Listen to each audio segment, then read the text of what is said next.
But first, we've got to talk Andor. Episode 11. Wow.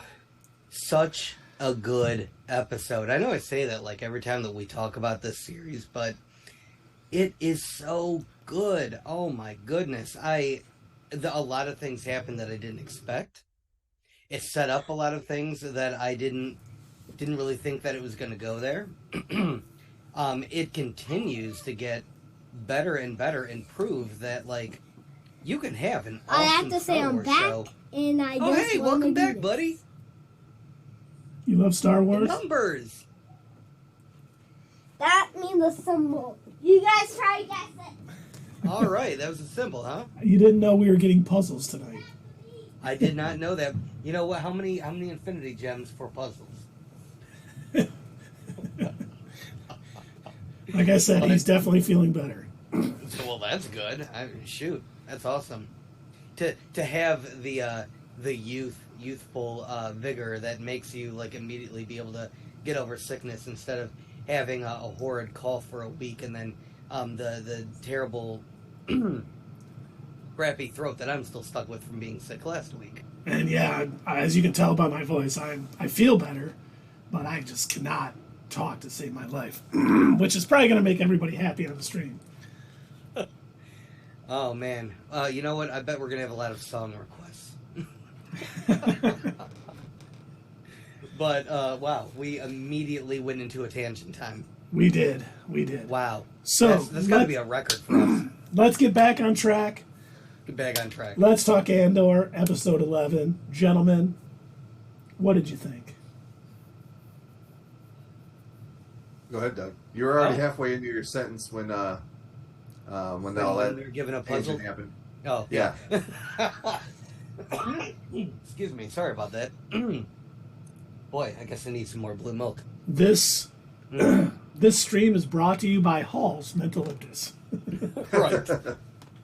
No, so what I was saying is things that were kind of already being built up from previous episodes, it continues to escalate the story, continues to carry it forward. And the thing that I think I love most about this is we get so much time with a lot of these main characters that will eventually become like the building blocks of the actual rebellion.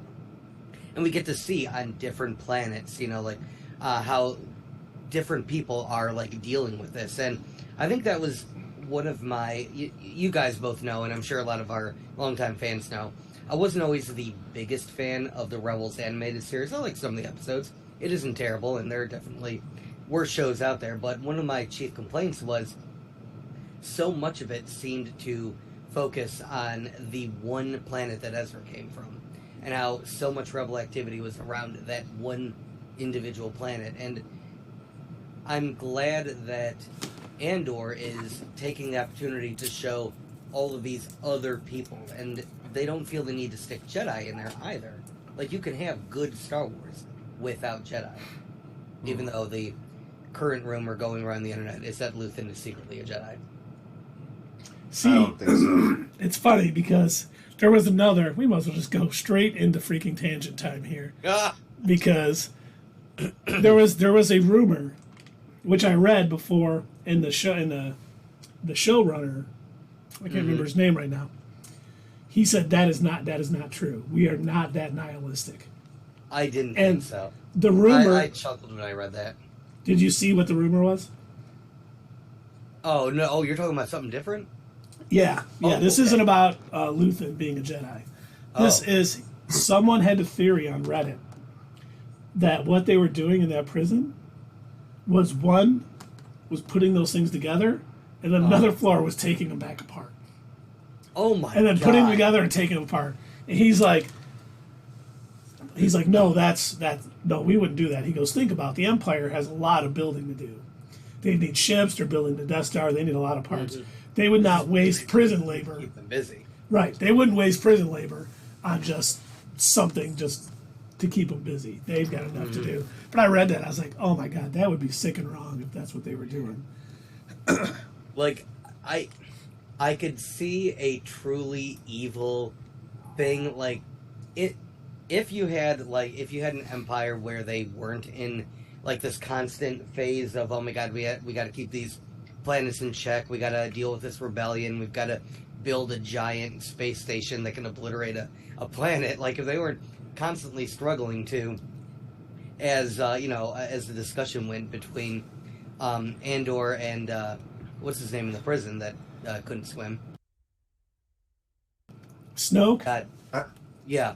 Ulysses Claw? Basically, when they were discussing the idea that, power, it doesn't need to panic like this. They're clearly, they're worried. They're in panic mode. And that seems to be, I think that applies to the entire Empire. They're almost constantly they're struggling to try and keep a hold of everything. Well, you got to imagine, it's a huge galaxy, and keeping that all in check. Yeah.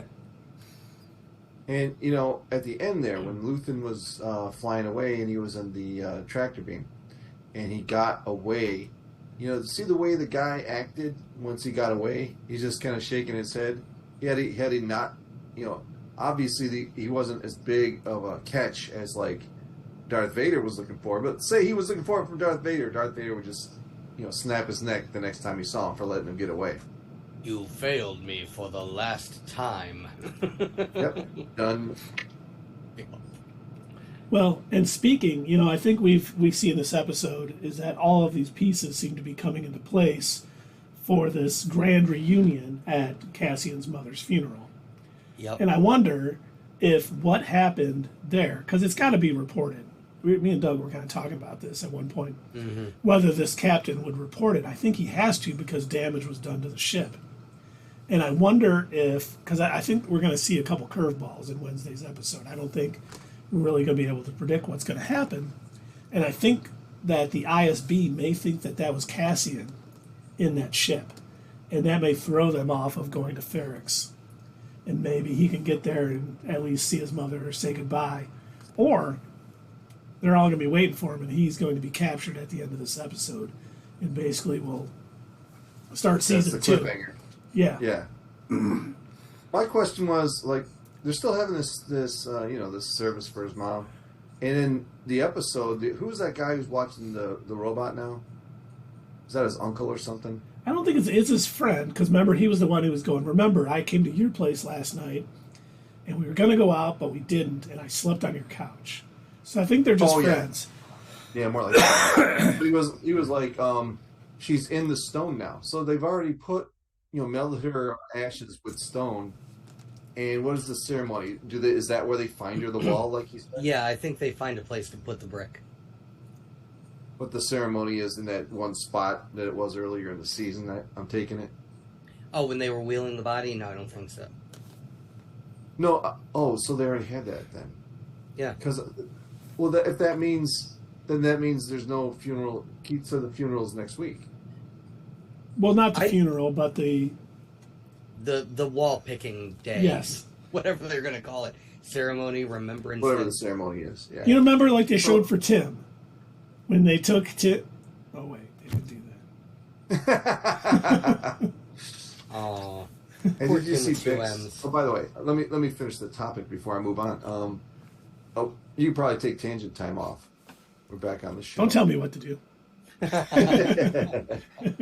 So that's going to be the big cliffhanger episode, is that everyone's going to go to that not funeral or whatever when they put her in the wall. But I don't think he's going to show up. Personally, I like your idea though that it could be the cliffhanger. I thought for sure he was too smart.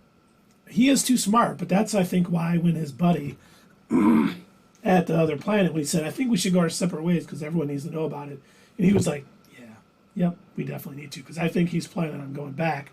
And I think he's already thinking, I'm going to die there. And I don't want this other guy to die. And that's why he agreed to kind of fly off separately. So I think he's already counting himself as being caught or dead. See, I do think Andor will go back to Ferrix because he still thinks very emotionally, right? Like he's not in the rebellion yet. Like he's still getting there. He's still getting there. He clearly wants to do something about it, but I think he cares too much about Marva where he's going to be like, you know what? I got to go. I know that there's risks. I know that the Empire's there. he probably doesn't know to what extent, but I really think that everything that they showed us in episode 11, I think it is them moving all of the pieces into this one place, and everything is going to end up taking place on Ferrix, right? So I think Dever, what is her name? From the ISB? Yeah, the ISB chick. She's going to show up there. Obviously, what's his name is going to go there. Cyril is going to show up there as well, because he's still on the hunt for Andor, and we saw him stealing money from his mom in order to probably pay for a flight out there. And we got to see the guy from Space Scotland one more time on this episode, so that was nice. Right. And, don't forget the Krieger flight. Yeah. So it seems like he wants to collect Andor. I don't know if that means kill him or make him a stronger part of the rebellion. I haven't quite figured that out yet. And it was a good scene between Saw Gerrera and Luthen, too, where he was like, I thought it was great, because it wasn't just, he's like, well, would you do that to me? He goes, no, I can't risk it. You captured, you know who I am. Right. And it was such honesty. He's like, Krieger's never met me. I've been in a room with him, but he had no idea who I was. He can't finger me. You can. So basically, you're my main priority. I got to keep you safe, because so well done. So nice. The acting is incredible. And Forrest Whitaker we already talked about Stellan Skarsgård needing an Oscar. Forrest Whitaker's kicking it, serious ass in this incredible job. And the way that they have their dialogue, again, not just Mon Mothma, but like when he's talking to people, and he can like kind of lead you through the conversation so that you can come to the conclusion that he wants you to without him actually saying it. Like when Saw realized that he's going to let Krieger die, with 30 men, and that he wouldn't do that to him. He came all to those conclusions without Luthen having to say it. That's why I just love the dialogue in that show. And I think Saw kind of like came around to it. Like, yeah, I know it sucks, but I think you're right. I think this is what needs to be done.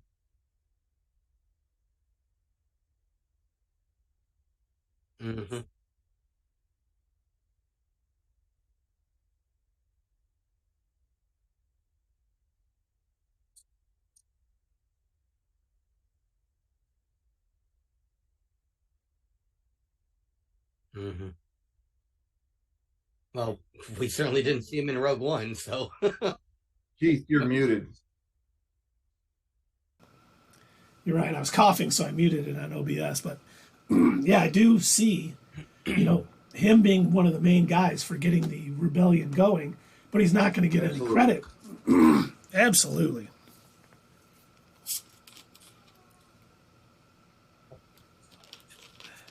Because we know, like Doug said, he doesn't get any credit in Rogue One or anything else. So he's going to be the guy who does the dirty work, does the things that need to get done.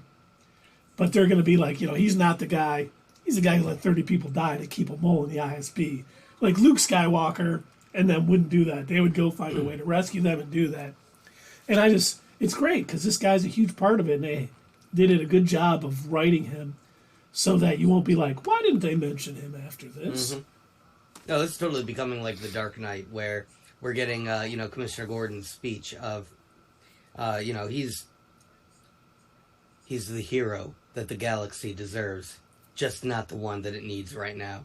So yeah, they're going to make, Luke Skywalker, he's going to be the face of the rebellion. There's going to be legends about him, stories about the great Luke Skywalker. We remember seeing that in the Mandalorian Season 2, when he went to that outpost on what becomes Freetown, and we're seeing that Hollow News thing, like talking about, and the great Luke Skywalker saved the day and destroyed the Death Star and killed Darth Vader and everything. And it's like, okay, so they're clearly, even the New Republic is twisting things a little bit. They're sort of amping it up a little bit more than like what really happened. Yeah, Luke was definitely a part of it. I noticed I didn't say it's Darth Vader's kid. Right, yeah, they clearly left that part out. And who was that little squid guy, Nebo, that actually blew up the Death Star? The second Death Star?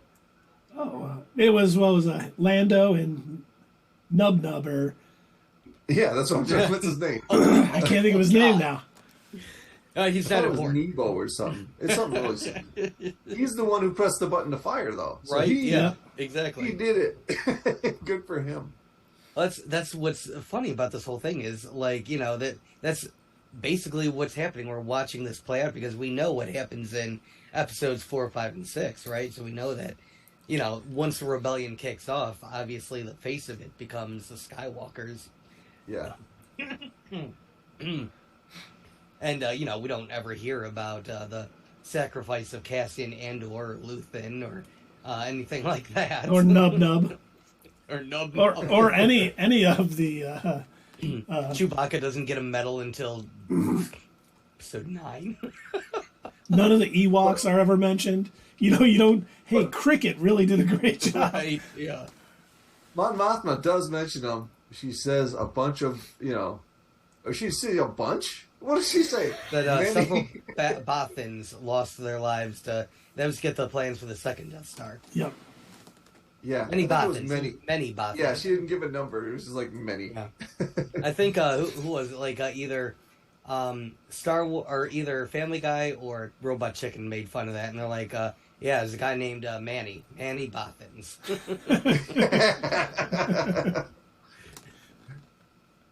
Nice.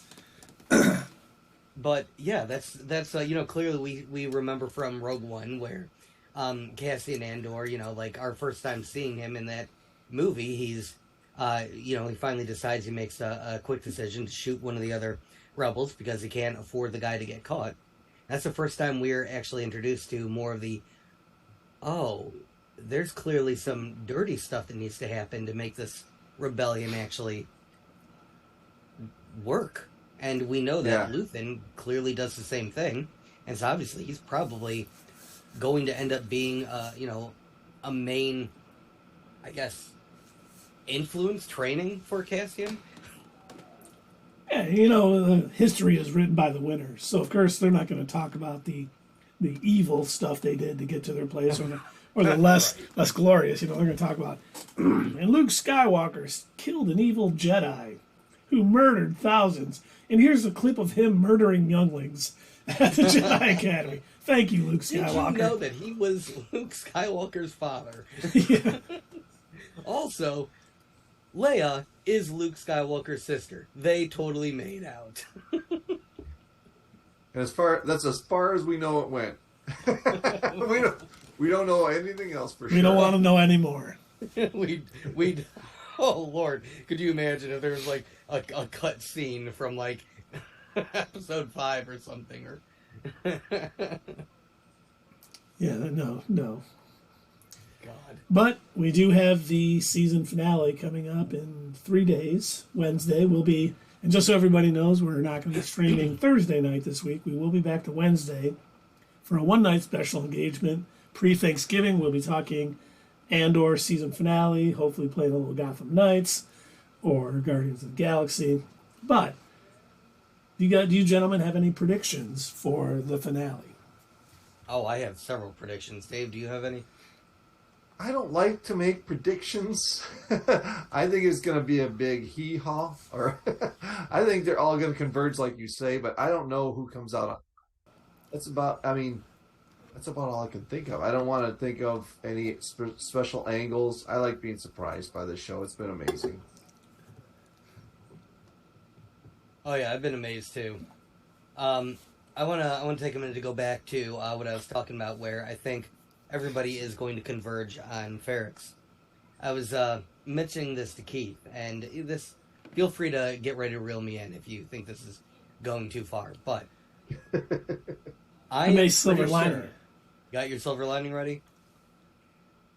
I think somebody needs to die. Obviously, that's, you know, what we're going to need in this giant finale, and here's what I think is going to happen, right? So we know that we know that Deidre is going to show up on Ferrix.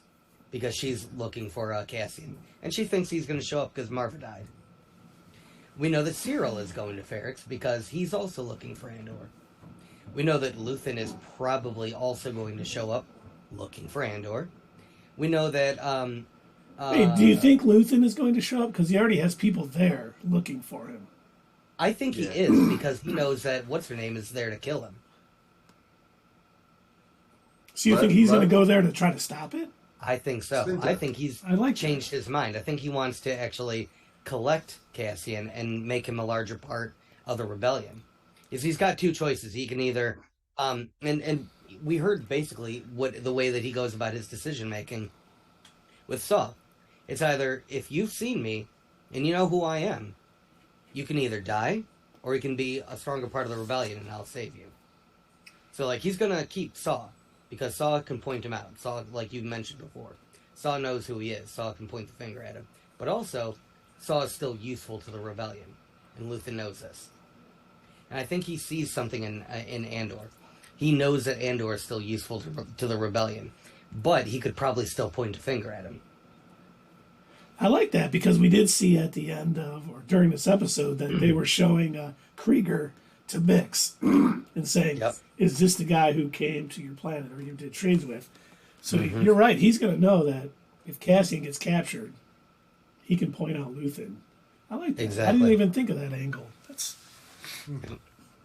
So I think we're going to have all the pieces are going to be converged. They're all going to show up on Ferrix. But here's the kicker, and this is what I'm saying that you might want to reel this in. I think Dedra is going to kill Cyril accidentally. I don't think it's going to be on purpose, but she's not going to give a shit. Because here's the thing. I think he is going to try to go after Cassian. Dedra is going to see an area like, oh, I can take the shot. He's in the way. Oh, well. And I think he's going to be looking up at her like, but I loved you. How could you shoot me? And all she's going to be thinking about is, you're just a pawn in the way. I'm after Cassian Andor. Yeah. You shouldn't have gotten my way. And Tundra Walker to just say, spoiler, Cassian doesn't die.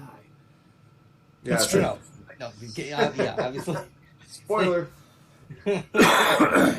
But yeah, I think Cyril is going to die, and I think Dedra is going to be the one to accidentally shoot him, but uncaringly so. I also think Cyril's going to die, but I don't think it'll be by Dedra. I do think Dedra is going to be off the scent of this, thinking that Luthen's ship was Cassian, and she's going to go. Absolutely, Keith.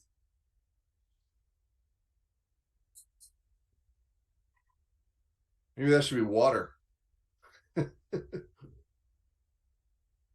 Hopefully that's It Verners. probably should be. It is. Yeah, see, Verners will make you better. Yep. And I do think that she's going to be off. She's going to be like, okay, there's another angle. I'm going after this one. And Cyril is going to find Andor and want to take him in. And Cassian's going to end up killing him to get away. Because I think, at the end of all this, Dedra's even going to be, she's going to be like, they're going to be like, why did you not put all the forces there? And she'll be like, I trusted the men who were there to do it, yada, yada, yada. But she's going to be in the hot seat because she went after this other thing. But that's going to get her in line to finding Luthen. Because I think by the end of season 2, or somewhere during season 2, they're going to get Luthen. Oh, yeah. Because I think so, too. Now, hasn't it been... is this still a rumor, or is this confirmed? Is there only going to be 2 seasons now? Only 2 seasons. Okay, so that was confirmed. Yeah, the showrunner said at the end of season 2, it'll lead right into Rogue One. Well, then, yeah, if Luthen doesn't die at this finale, he's going to die in season 2. I just want... He's done enough work to die, yet. He's still got some foundation to lay before he gets killed, and that'll probably be next season. So I think he makes it through this. Oh, I think it does. I think he's just made a mistake, and this is what Dedra's going to be able to do to track him and eventually catch him up. But I think before that, he is going to get Mon Mothma out of that deal with the sort of gangster guy from her home planet. He's going to give her the credits so she doesn't have to push her daughter off into marriage. And that's going to be like his last good. I don't know. He's going to be like, here's all I was behind Aldhani. Here's all the money. He's going to give a bunch to Saw to get ships and weapons and everything he needs. He's going to help Mon Mothma because he knows his time is up. And I think they kind of hinted at that when he was talking to his assistant at the Relics place. And she was like, no. He goes, well, we got to make this deal. She's like, I don't think we have a chance right now or whatever. And they were kind of like going back and forth, like he is pushing a little bit too far right now. And she's trying to reel him in. Not trying to steal Dave's thunder, but she knows he's pushing too far, but he's also thinking, well, we're at this point where we got to do what we got to do now. We can't wait any longer. And her moment with Lev in the store. That was great. Yeah, because she was so staying good. calm, and she, even though Lev was breaking all the rules, and then about the way that you're supposed to speak in case they were mic'd, and then she walks in there and she's like, "What have you done lately?" And she just laid down the law. She's like, "What do you mean? I don't have a lately, bitch." It was funny. Always. I felt like she was giving like a speech almost just like Luthen the episode prior. So where Luthen was talking to the ISB mole, he's telling him like, "Yeah, I'm sacrificing everything. I will, I'll never be able to see the sunrise on this rebellion actually going forward. I'm sacrificing everything," and that's exactly what she was saying too. She was basically saying, "What have I done lately? I'm doing this every single day. You're only one person out of many that are constantly panicking and coming and pressing their faces against this window." Like, she needed a reminder, like, you are not the be-all, end-all. You're not the only person. You're not the only chess piece on the board here. We are dealing with so many other people. And not only am I needing to deal with you, I now have to deal with my boss, Luthen, because he's going off and doing crazy shit, too. He's blowing up TIE fighters, and he's destroying tractor beams. Mm-hmm. But I love the way that was shot, too. Like the back of a DeLorean opening up from Back to the Future and just shooting. No, I'm talking about the speech between... Val. In the store, yeah. Yes, in the store. I loved the way that when they were like almost antagonistic towards each other, they were each in their own shot. And it was, I don't know if you guys caught this, but in Val's shot, if you noticed, it had the royal crown thing from Queen Amidala. And I think that was done on purpose. I think they put that stuff in that shot with her to kind of like just imply, look, she's a rich girl. She comes from, Chandrillin royalty. This is still kind of like a bit of a game to her in a way. Like, yeah, she's done some things. She's gotten involved in the rebellion, but she hasn't quite been as involved as, people like Saw. Yeah. Yeah, it's new to her, and it's a new angle for her to do in her life. She thinks she's so important, and she's just not there yet. What do you guys think of? Oh my gosh, where was I going with this? Wow, hold on. It happens. Oh, I'm sorry. What did you guys think of sad moment with the robot? Oh my god! Oh my god! Oh, that poor robot, dude. It's funny because you see how, like, the people you're supposed to like are always very nice to him. And the people who you're supposed to hate are always like, it's just a robot.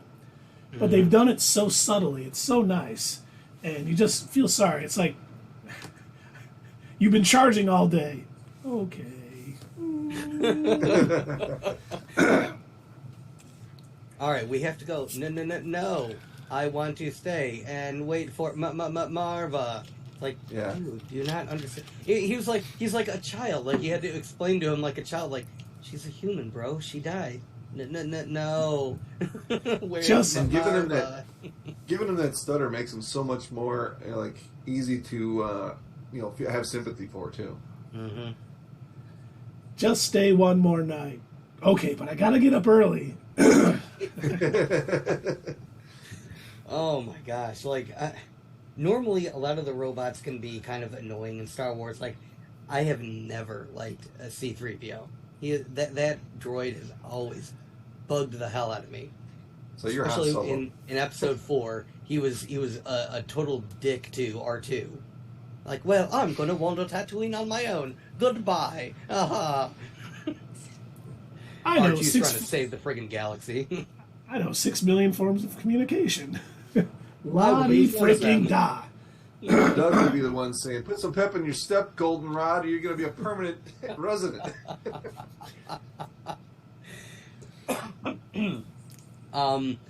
I did like the droid in Solo, but I felt bad for her when they're like, "All right, well, you're going to be trapped inside of a ship forever now."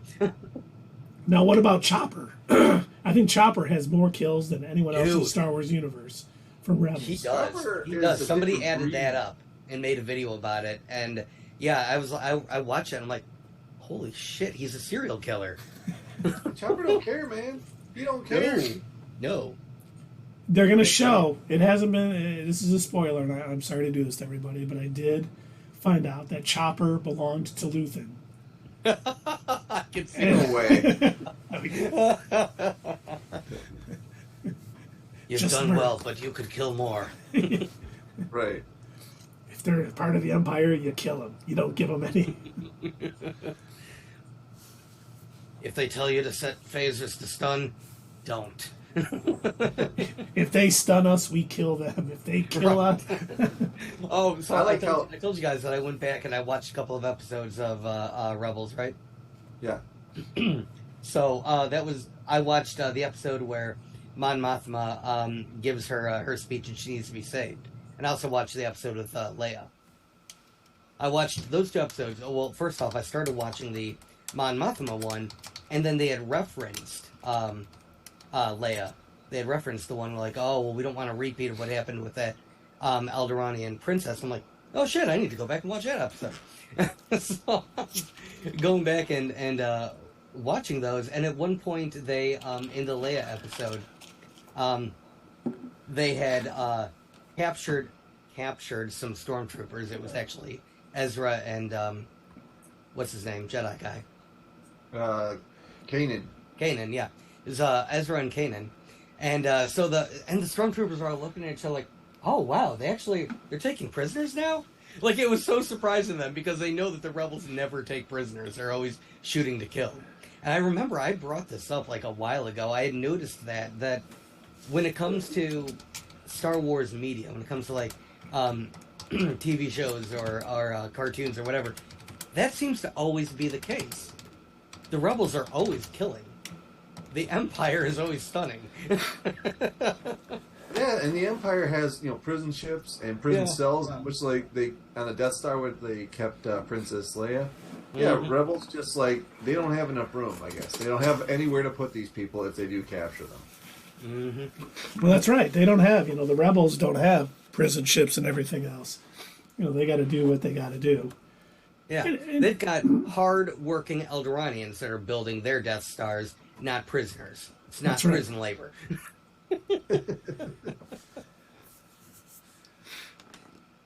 But, yeah, wow, so I kind of tangented off a little bit. It was always. Well, speaking of tangenting off of the whole Death Star thing, I still love that line from Clerks.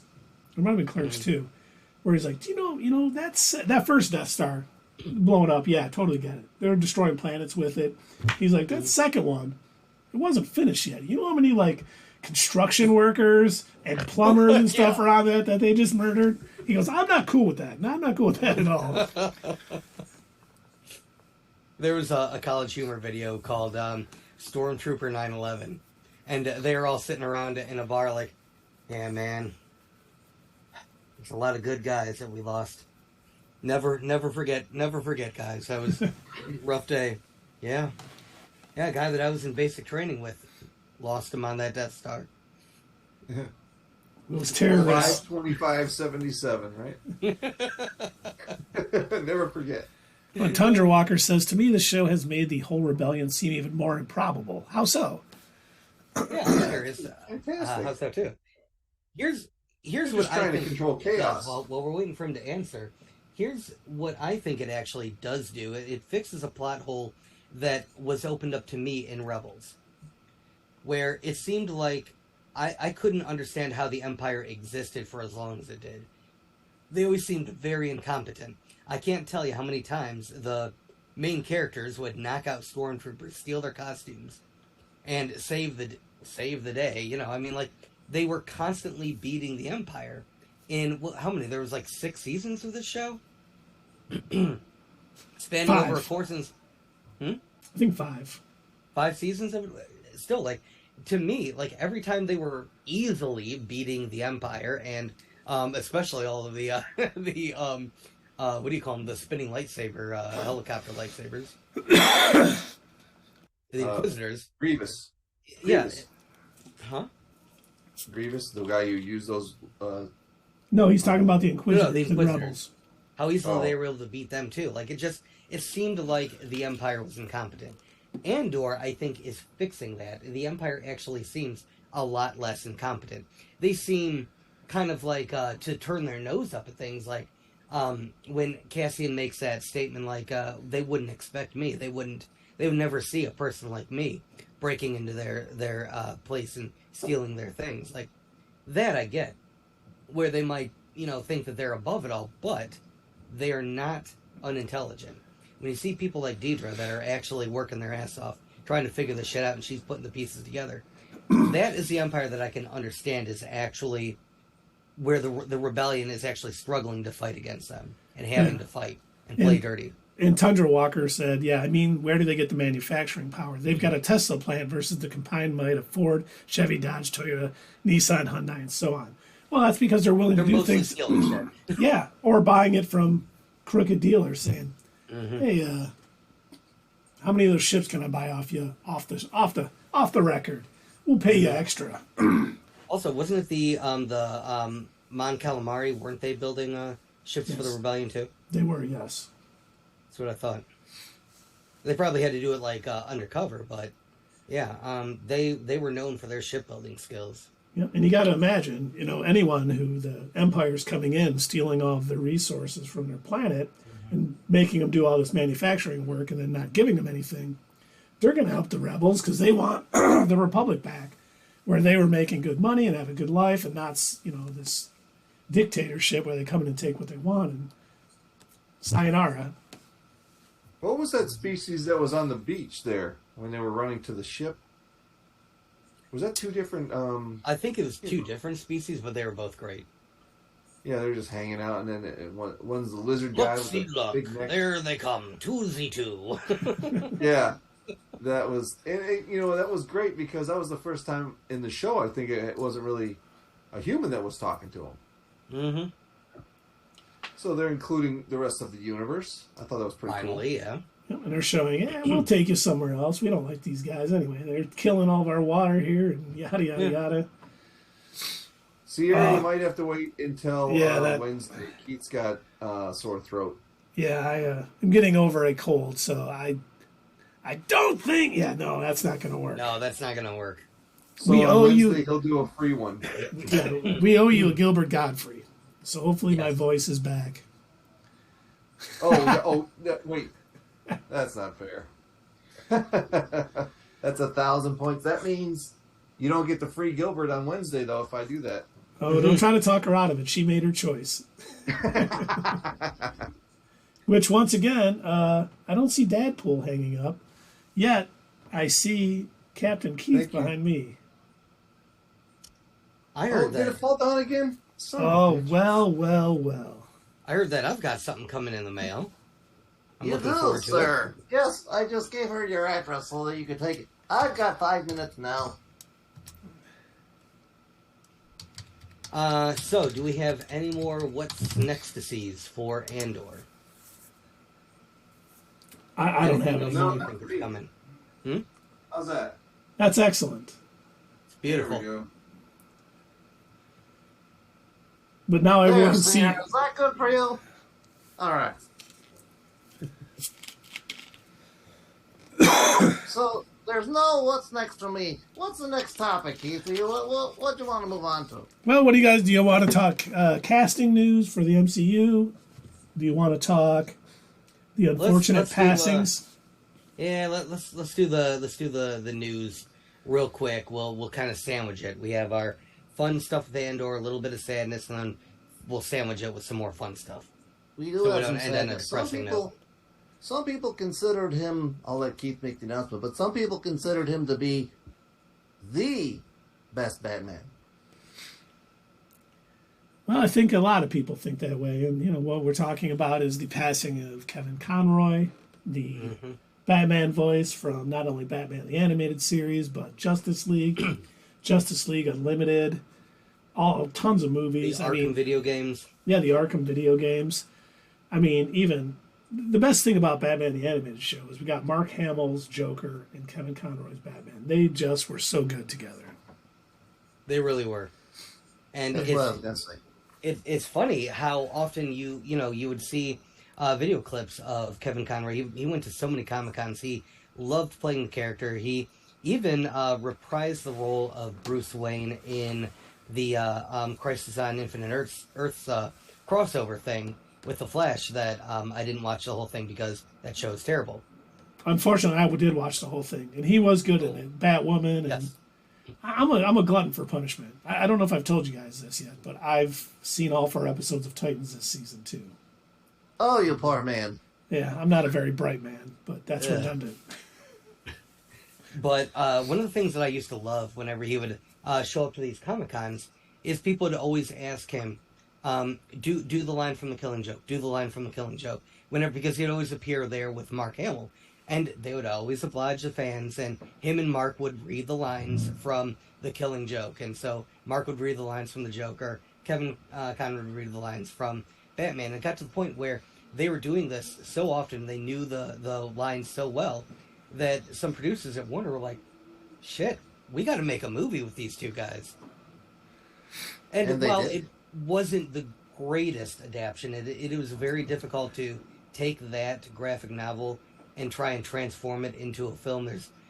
There were a lot of things that were drawn a certain way that didn't translate to an animation as well. And a lot of people also mentioned that the odd choice with, yes, such a good graphic novel. Oh my God, it's one of the It's awesome. Smeele. Smeele. A lot of people mentioned that, the addition in the beginning of the movie with Batgirl and Bruce hooking up, not the greatest choice, not really, not in the graphic novel. They invented that solely for the movie to flesh out her character a bit more and give her a bit more screen time other than just literally being there to be shot. Sorry, spoilers if you don't know anything about The Killing Joke. Yes, yeah. Right there. Which makes her, become, what's her name when she's helping out? Oracle. Watchtower. Yes, Oracle. Which she's still awesome. Watchtower. Mm-hmm. But, I other than some of the issues that there were with the Killing Joke animated movie, Kevin Conroy was not one of those issues. Did fantastic. Read those lines perfect. I mean, he really was a good Batman. He was one of the first people to ever create a separation in his voice for Bruce Wayne and Batman. And he did that on purpose. Come on, man. Clooney did a great job of doing that. Who? He said Clooney. George Clooney. He was incredible as Batman. He was incredible. He could reach the Crispix. Well, Kevin Conroy was voicing Batman before Clooney did. That's true. It's true. Yeah, I was in my 20s when Batman the Animated Series came out, and I was like, I wonder if this is going to be any good. It's like, oh my God, this show is fantastic. But Thunder Walker, he says, it's good, but it's not as good as Year One or Dark Knight or even Death in the Family. I do think Batman Year One by Frank Miller is one of the best. Mm-hmm. It is. It's incredible. I have that over here too if you want to see it. Well, you can show it to us if you like. I've seen it before. Whoa, slow down there. Show it to us, David. Whoa. Yeah. I will agree with Carrie. She said George Clooney is incredible. Not necessarily as Batman, but as a human. Yes. Yes. And I don't know if He is definitely one of the most human beings. I don't know if I blame him for the movie he was in, except he did sign the contract. If he read the script before he agreed to it, then I blame him. Unless the script changed drastically after they signed it. But that movie was terrible. I don't have it over here. And he also says Sorry, not to mention Tim Sale's graphic novels, Long Halloween and Dark Victory. Long Halloween is tremendous. I still need to read Dark Victory. I haven't read it yet. But that's the thing. There's so many great Batman sort of graphic novel series that, I mean, you could. My favorite will be The Dark Knight Returns. That's one of my favorites. I remember when that came out. I think I was in high school, and it radically changed everyone's perception of Batman because, I mean, it was just incredible. You know, this guy is kind of giving up on everything. There's Dark Victory. I need to read that one. But he even brings up I'd like to let you borrow it. Oh, thanks, Dave. Oh, yeah. So much good, and you know, a lot. The one thing that, you know, came out of Batman the Animated Series that some people forget sometimes is that Harley Quinn was never in the comics. She was on the show before she, you know, became a comic thing, and they just did a great job. We've talked so much about DC animation and how good it is. It is funny with her character that she was originally just going to be a one-off film. But fans responded, you know, saying how much they love that character that, you know, they were like, oh, shoot, okay, we got to bring her back. We need to... And yeah, she totally took off. And I'd say the same thing happened with Kevin Conroy voicing Batman. I think he became so iconic as the voice of Batman, and that's why they kept bringing him back. So in the course of the Superman animated appearances, there were actually a couple of different voice actors for Superman. In the Superman animated series, in Justice League and Justice League Unlimited, he had a couple of different ones. Kevin Conroy was the one DC animated voiceover character that was kind of consistent through most of that media, through what ended up becoming known as the DCAU. Yep. And I really hope they're going to keep doing Batman animated films, but they're never going to get a voice actor. You know, the same. I tell you what, it really was shocking when they did that first DC animated film, the Bad Blood, I think it was called, where we meet. It was with the New 52 animated movies. Yeah. I don't know if that was him or not. No, it wasn't him. That's what I'm saying. It was kind of shocking to hear someone different because I was so used to him voicing Batman. I was like, oh, this sounds so weird. I eventually got used to it, but it was very jarring at first. Yeah, it's like hearing Diedrich Badger as Batman on the Harley Quinn show. And the first two that Keith mentioned there, the Dark Victory and the Long Halloween, the animated movies were voiced by Jensen Ackles. Oh, I didn't know that. FYI. Which, little known fact, did you know Jensen Ackles was almost Deadpool? No. Really? Did you know he was a runner-up to be Clark Kent on Smallville? I didn't know that either. Somebody save me. Oh, Sorry, she's 57 minutes. Excellent. We have not had a good Smallville reference in a while. It has been a while. Did Kevin Conroy ever appear in an episode of Smallville? No. No, sir. No. It would have been cool to have him as a radio DJ voice or something. You know, that would have been... And Farrow said he did an awesome cosplay of the Red Hood. Yeah, Jensen Ackles, which I think he went on to voice the Red Hood in Under the Red Hood because of that. But yeah, he did a fantastic cosplay of Red Hood. That was pretty awesome. Everybody knows Jensen Ackles being Soldier Boy on The Boys, which I can't wait for. When the hell's that coming out? I hope soon. But I think the spinoff is going to come out before season 4 of The Boys. What is the spinoff again? It's about a superhero college. I forget what it's called. Oh, right. Okay, that's right. I kind of forgot it. It kind of dropped off my radar. But now, should we talk about the other untimely death, which I think Pharaoh Hero was talking about? Yeah. We did lose Jason David Frank today, who was the Green Ranger from the Power Rangers, which I never watched the Power Rangers. I was a little too old, but he did compete in MMA a little bit. And I know that, a lot of people really enjoyed this guy's work. And he's another guy that he loved his fans. Absolutely loved his fans. And also, fun fact about him, he was also just supposed to be a short spin-off character, kind of like Harley Quinn. He was never intended to actually become a full-time Ranger. The storyline that they had picked, he was supposed to be a guy that got brainwashed by the villain to become an evil Ranger. And he would fight against them, and that was the storyline that he was in. But then he got so much, like, the fans actually liked his character that much. They're like, oh, well, shit, I guess we need to bring him back in. So they ended up redoing his contract, brought him in as a full-time character. And then not only was he the original Green Ranger, he then went on to become the White Ranger. And then I think he was the Gold Ranger. And then he was, I think, a Red Ranger. He was several different Power Rangers over the course of, multiple different seasons of Power Rangers. And then eventually he, stepped away, let, other people do it. And then, like, a couple of seasons later, he came back and he was the mentor figure for the new set of Power Rangers. I don't know if you know anything at all about the Power Rangers, either of you two. But I don't know. Did you ever see images of the ghost face in a tube? No. Yeah. So that was the original mentor for the Power Rangers. He was an alien called Zordon. So several seasons later, Jason David Frank came back and he became the new mentor for a new bunch of Power Rangers.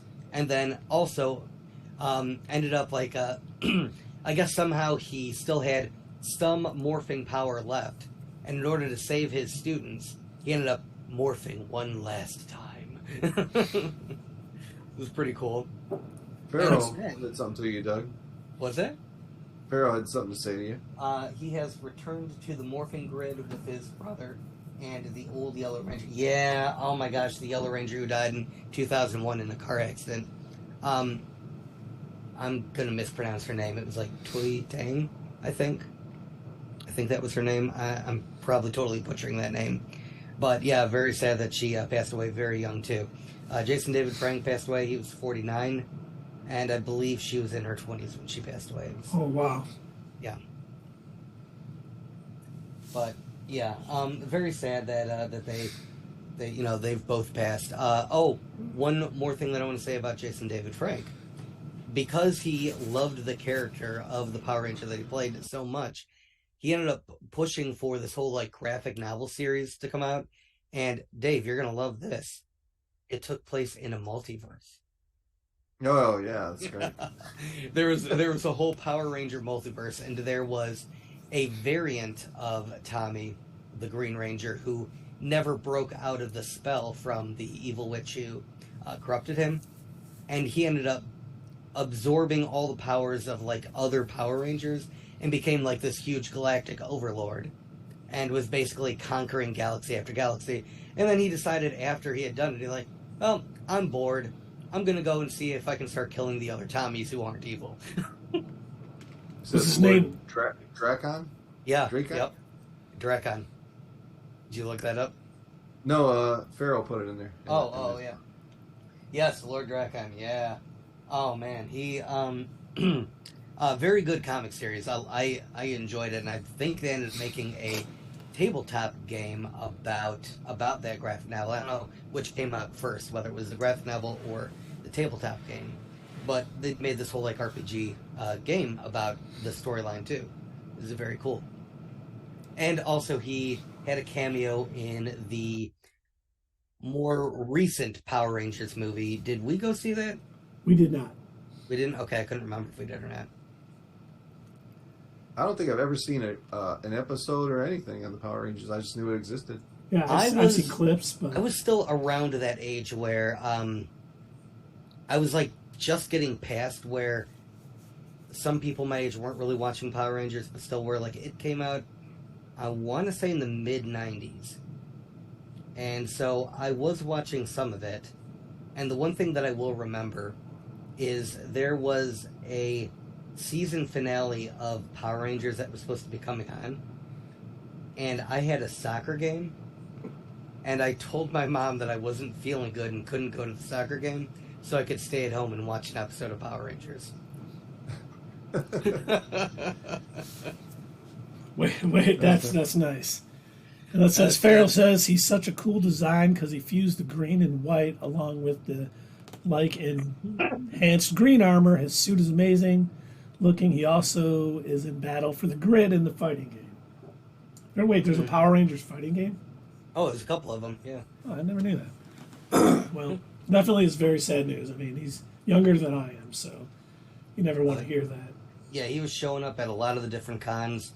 He came to Motor City Comic Con a couple of times. Always drew a big crowd. Oh, it looks like people are clamoring for the crazy MCU rumors. He's younger than you, Keith? Yes. Oh, well, thank you. Thank you. Oh. You're too kind, Carrie. You might need some glasses, but we won't go into that. Too kind. Just playing, Keith. I know. I hear it from my kids all the time. Okay, so do you want to hear about the Daredevil casting rumor? I want to hear.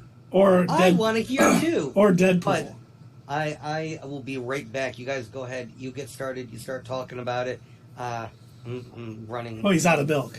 Well, we'll let the people in the chat decide. Give me the one that starts with a D. You like the D. Let's hear it. All right, we'll do the Deadpool one first. There's two for Deadpool. Is one of them one of the ones we rumored last week? What did we rumor last week? Spider-Man? Yeah. No, this is not it. This is two brand new ones. The first one is Daphne Keane is going to reprise her role as X-23 in Deadpool 3. Nice. Which would be very nice. Fresh from Tatooine. Oh, nice. You had time to fly all the way to Tatooine and back. But once again, just remember this is just a rumor. Sorry, nothing has been confirmed. But this would be great if it happens because we know that Owen Wilson, oh my God, I can't remember. Mobius. Mobius and Mobius. Hugh Jackman is Wolverine, obviously Deadpool. And then there's one other rumor. Spider-Man. Possibly Spider-Man, that is the rumor. But there's one more that I thought was hilarious and totally fitting with how Ryan Reynolds does things. Oh, is it Hit Monkey? No. No? There had been a Gambit movie in the works for 12 years. And Channing Tatum was going to play him. And it never materialized for whatever reason. But now they are saying that Ryan Reynolds has written him into the script. And he's reached out to Channing Tatum and said, hey, I wrote this just for you. I want you in it. So the rumor is that Channing Tatum is going to be Gambit in this film. I thought that was kind of cool. I love the way, cool. Hey, it's kind of like almost with Dwayne Johnson and playing Black Adam because he got that role like 13 years ago and they finally made a movie. And so it'll be nice if Ryan Reynolds, hey, I know you love this character. It was kind of like a passion project. Oh, Carrie's got commercials. I'm typing. Okay, good. Thank you, Dave. And it would be really nice if, he gets that chance to play him after all that work he did, and then for whatever reason it never materialized. So, I'm really hoping that one's true. I'm not really a Channing Tatum fan per se, but anyone who's passionate about a comic book character, I'd like to see him play that role because I just think it's nice.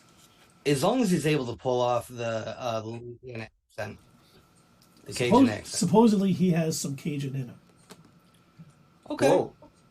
No, but the guy who played him in Wolverine Origins, it's going to be hard to top that performance.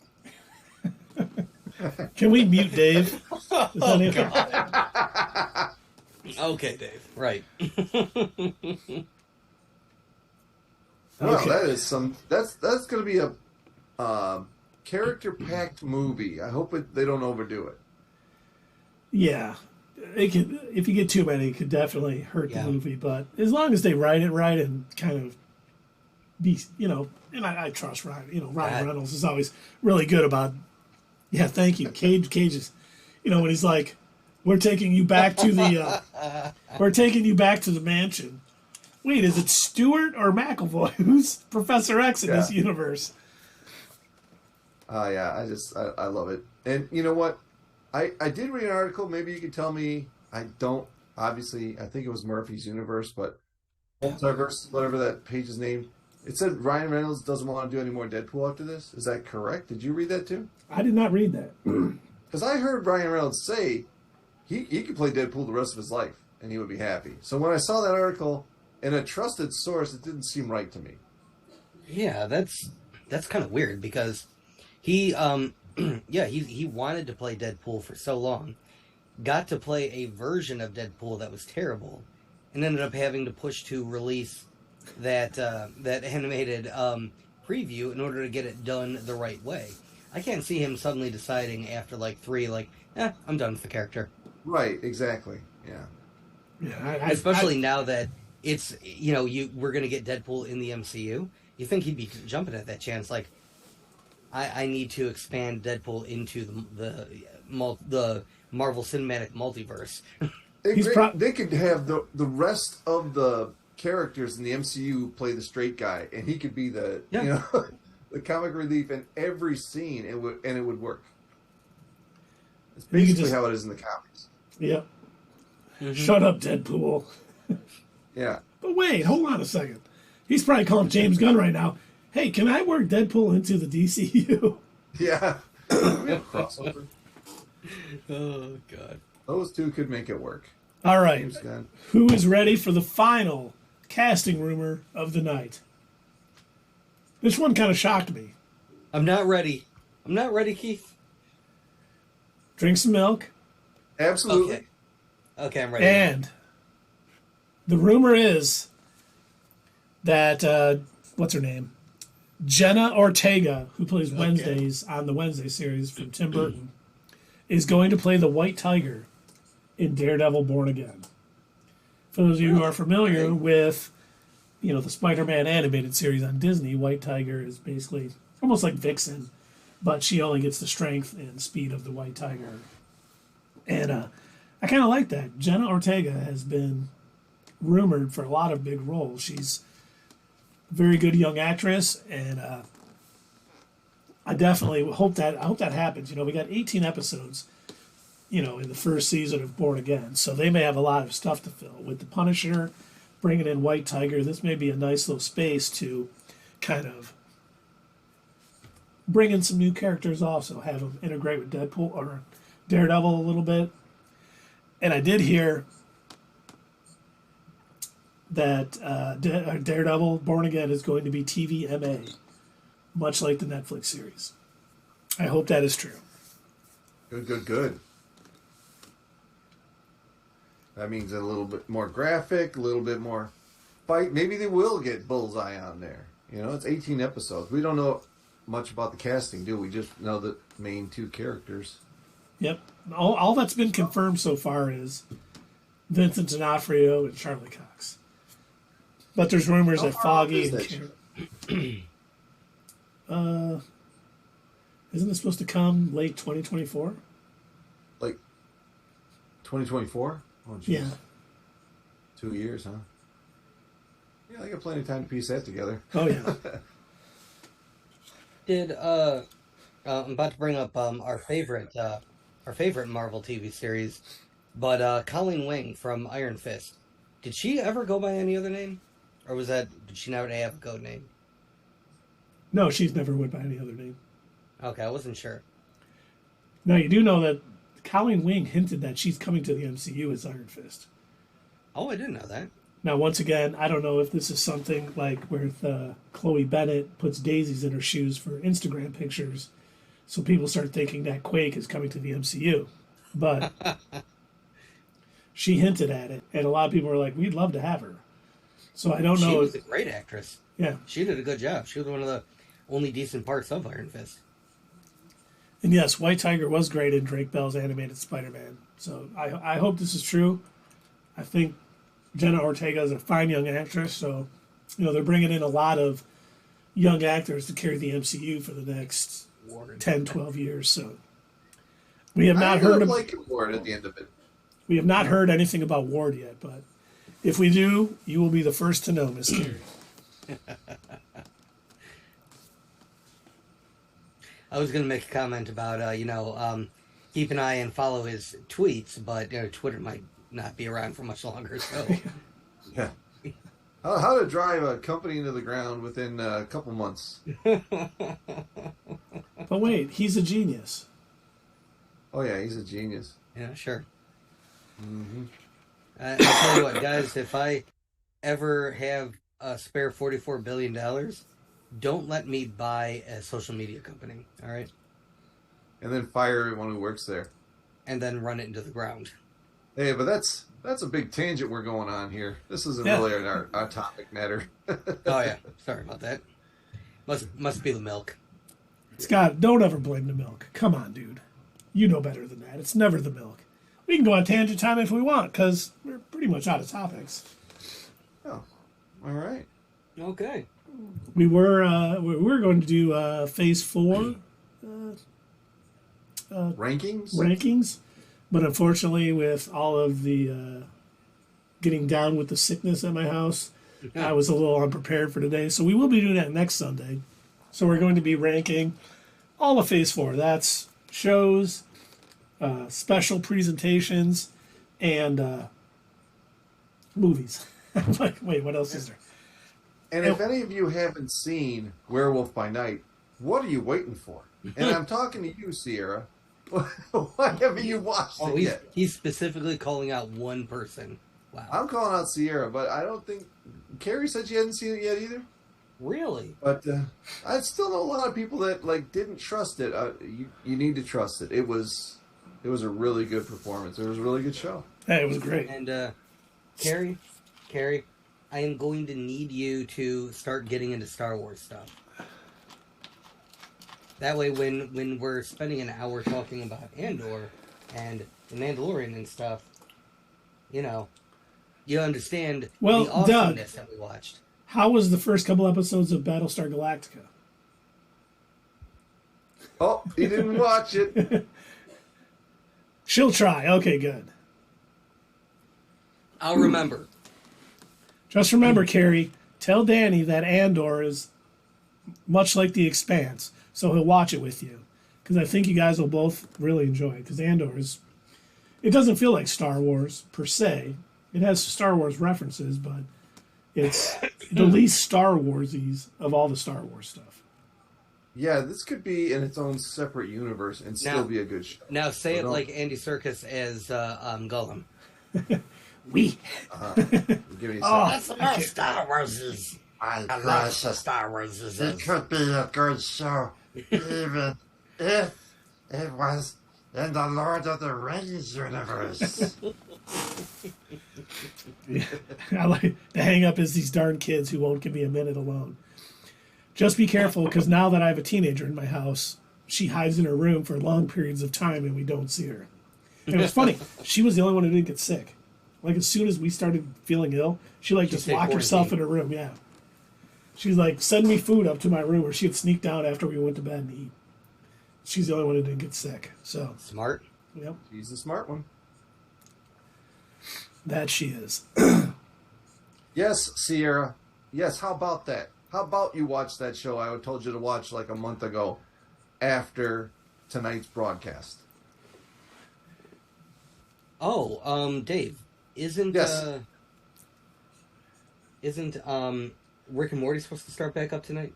It does. Oh, that's tonight, There's the another 20th. reference. Nice. Yeah, tonight's the 20th. I just noticed that. All right, very cool. And I like that, Blowing yes. up on your first 5 episodes of this season, and then go watch that one. And Carrie, make sure you get every second with them that you can, because they're going to be, get older and be heading out soon. I get as much good solid time as I can. Vegas? Yeah, what the heck? What? Hate Rick and Morty Club. Yeah, she doesn't like Dan Harmon. Harmon, yeah. Oh. I don't know any personal details about him, so I can't really speak on Dan Harmon. I just know that he had a hand in making Community, which I love that show, and Rick and Morty, and I love that show. And the other one, Solar Opposites. I think he does that one too, right? No, actually, I don't think he has anything to do with that, but Justin Roiland Oh, does. it's just Justin Roiland? Uh-huh. There's another show that Justin Roiland does. I watched part of it the other day. It's but he doesn't change his voice. He still sounds exactly like Morty, you know? He doesn't need to. Yeah, it's just like, is that Rick and Morty? Oh, nope, that's Justin Roiland again. You know, it's so funny because today, in fact, we were sitting at the table. I had football on. And Sully was watching his iPad. And as soon as I hear Morty's voice, I'm like, turn it.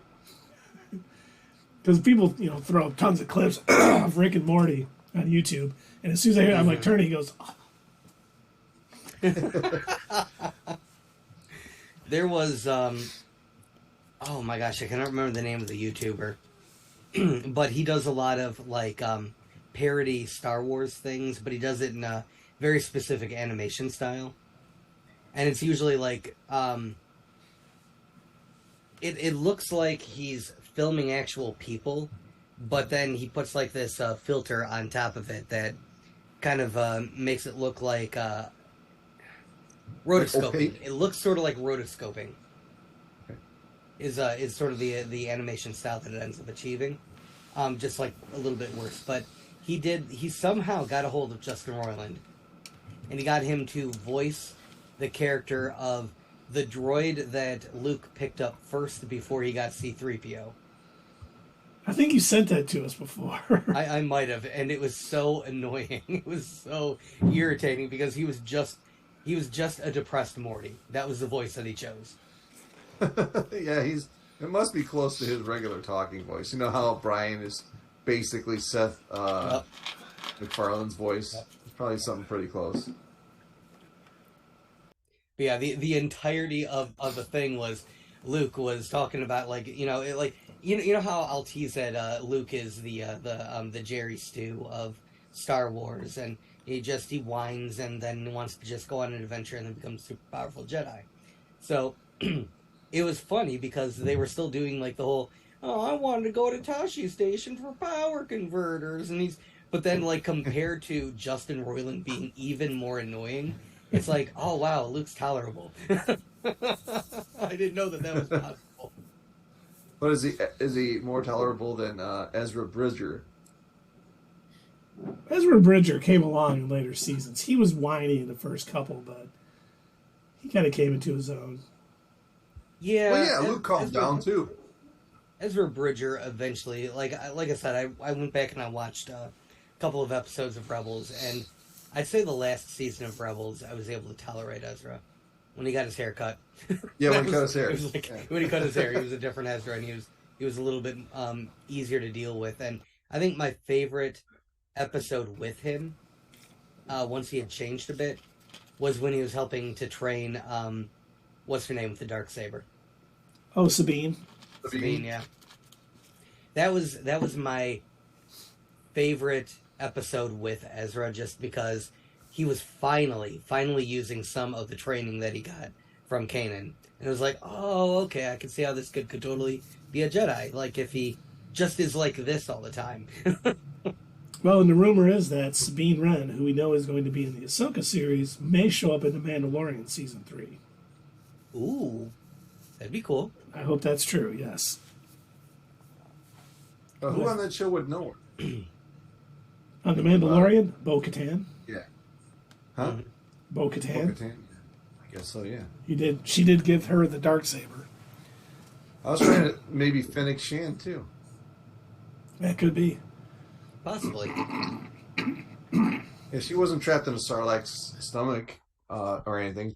And she also didn't get pooped out the other end. Right, she get pooped out the other end, so they couldn't eat in there. So yeah, they'd be taking the baths together and reminiscing about their old times, right. Having flashbacks.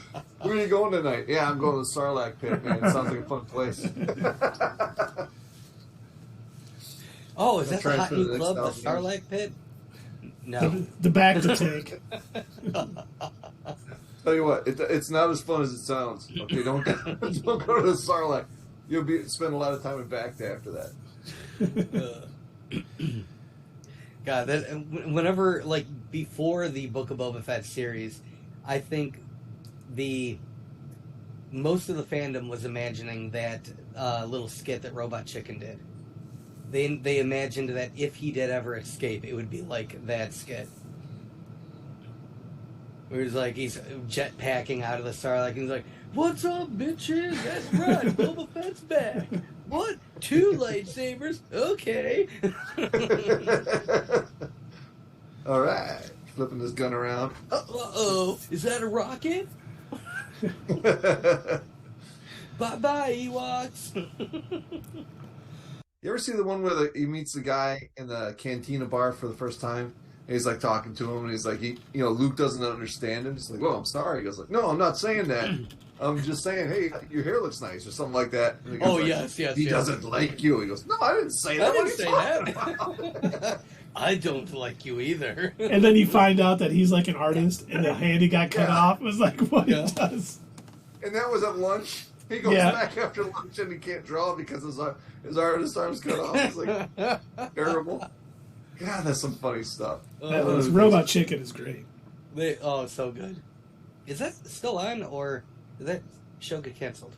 I think it's still on. I think it is. I don't stay up that late to watch it anymore, so. I've gotten to the point where I watch clips of it on YouTube now. I can't remember the last time I watched an actual episode of it. It might have been like 10 years ago. I had to have been before I joined the Army. If I could stay up that late, I could just set a DVR to record it, I suppose, like I do with Rick and Morty. That's true. I kind of didn't think about that. I'm almost afraid to do that, though, because I know how Cartoon Network is and Adult Swim is with, like, replaying certain things, like, over and over and over. And if I set my DVR, I'd have to make sure that it only recorded new episodes. Otherwise, I'm going to have, like, 800 episodes of Robot Chicken recorded. Yeah. I'll be like... Well, I think that's on... Is that HBO Max? Oh, is it? Want to go back all 20 years? Yeah. Oh, wow. All right. Has it been on that long? Yeah. Yeah. Oh, my God. Oh, you guys, I'm getting old. Welcome to the club, young man. Yeah. Oh, this calls for more milk. It was funny because Sully was asking me today. He's like, wait, when I'm Tessie's age, how old are you going to be? I'm like, I'm going to be 60. He's like, my God, that's old. I'm like, thank you. Thank you so kid, much. Thanks. You have a way with words. You're so gentle. Yes. It's so funny because every time he goes, how old will I be when I'm Tessie's age? I'm like, you'll never be Tessie's age. She's always going to be 7.5 years older than you. He's like, Dad, stop it.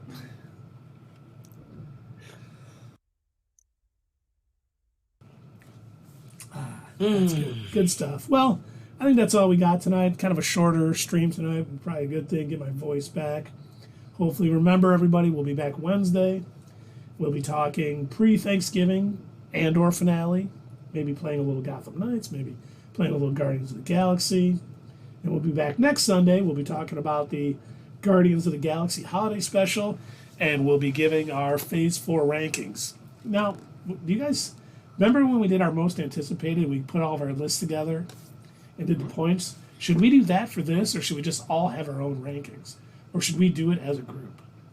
We should do it as a group. Like I said, I think we should bring up that Ranker website. No, I think that's a good idea. Yes, happy Thanksgiving, Carrie. Thank you so much. Yes, I don't think the Guardian special will be depressing in any way. The people that have seen it have said it's very funny, just a joyous sort of Christmas special. So I think it's going to be great. And James Gunn, and until he does, he can do no wrong. And don't forget to hit us up at Twitter, leave a comment down below, and we will see you next time on Not Your Status Quo.